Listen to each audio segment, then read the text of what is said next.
खुदकुश हमला our police uniform में था। एहलकारों ने पेटी भाई समझकर जाने दिया। पेशावर में प्रेस कॉन्फ्रेंस करते हुए IGKP का कहना था कि पेशावर धमाके की वजह से मुझ समेत तमाम अफसरान और एहलकार अफसरदा हैं, लेकिन हम अपने शहीदों की कुर्बानियों को रायगा नहीं जाने देंगे। एक एक शहीद का बदला लेंगे। मौज़म जान अंसारी का कहना था कि ड्रोन हमले के हवाले से बात बिल्कुल गलत है। किसी ने कहा बारूदी मवाद रखा गया और किसी ने उसे ड्रोन हमला करार दिया। यहाँ हर बंदा साइंसदान बना हुआ है। IG पख्तूनख्वा का कहना था कि दहशतगर्द ने सर पर हेलमेट और चेहरे पर मास्क पहन रखा था। हमला आवर ने एक हवलदार से मस्जिद का रास्ता पूछा। उसे मस्जिद का नहीं पता था, उसे टारगेट दिया गया था। पुलिस एहलकार ने पेटी भाई समझकर उसे मस्जिद का रास्ता बताया। हमला आवर मोटरसाइकिल को ड्रामा करके खींचता हुआ लाया। उनका कहना था कि धमाका खुदकुश हमला था। जॉय वकुआ से बाल बेरिंग भी मिले हैं। 10 से 12 किलोग्राम का हाई एक्सप्लोसिव बारूदी मवाद इस्तेमाल किया गया।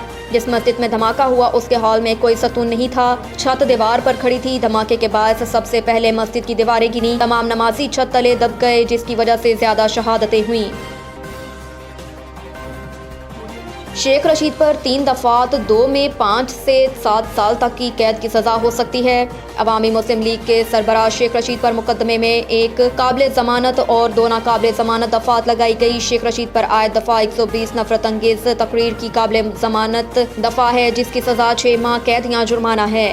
दफा 153 ए बगावत पर उकसाने की नाकाबिल जमानत दफा है, जिसकी सजा 5 साल कैद, जबकि दफा 505 अवाम को इश्तियाल दिलाने की नाकाबिल जमानत दफा, जिसकी सजा 7 साल कैद है। वाज़ेह रहे कि अवामी मुस्लिम लीग के सरबराह और साबिक वज़ीर दाखिला शेख रशीद को पिंडी पुलिस ने मोटरवे से गिरफ्तार करके इस्लामाबाद के थाना आबपारा मुंतकिल किया। इमरान खान ने शेख रशीद अहमद की गिरफ्तारी की मजम्मत कर दी। चेयरमैन PTI ने सोशल मीडिया पर जारी अपने बयान में कहा कि इतनी मोतसबाना निगरान हुकूमत तारीख में कभी नहीं आई। हमें सड़कों पर आने पर मजबूर किया जा रहा है। क्या मुल्क ऐसे वक्त एहतजाज का मुतहम्मिल हो सकता है जब इम्पोर्टेड हुकूमत के हाथों दिवालिया हो चुके हैं। वाज़ेह रहे कि पुलिस की जानिब से अवामी मुस्लिम लीग के सरबराह शेख रशीद अहमद को उनके घर से गिरफ्तार किया गया। पुलिस जराये का कहना था कि शेख रशीद के खिलाफ आबपारा थाने में मुकदमा दर्ज है। शेख रशीद पर मुकदमा PP रावलपिंडी डिवीजन के सदर राजा अनायतुर रहमान की दरख्वास्त पर दर्ज किया गया था।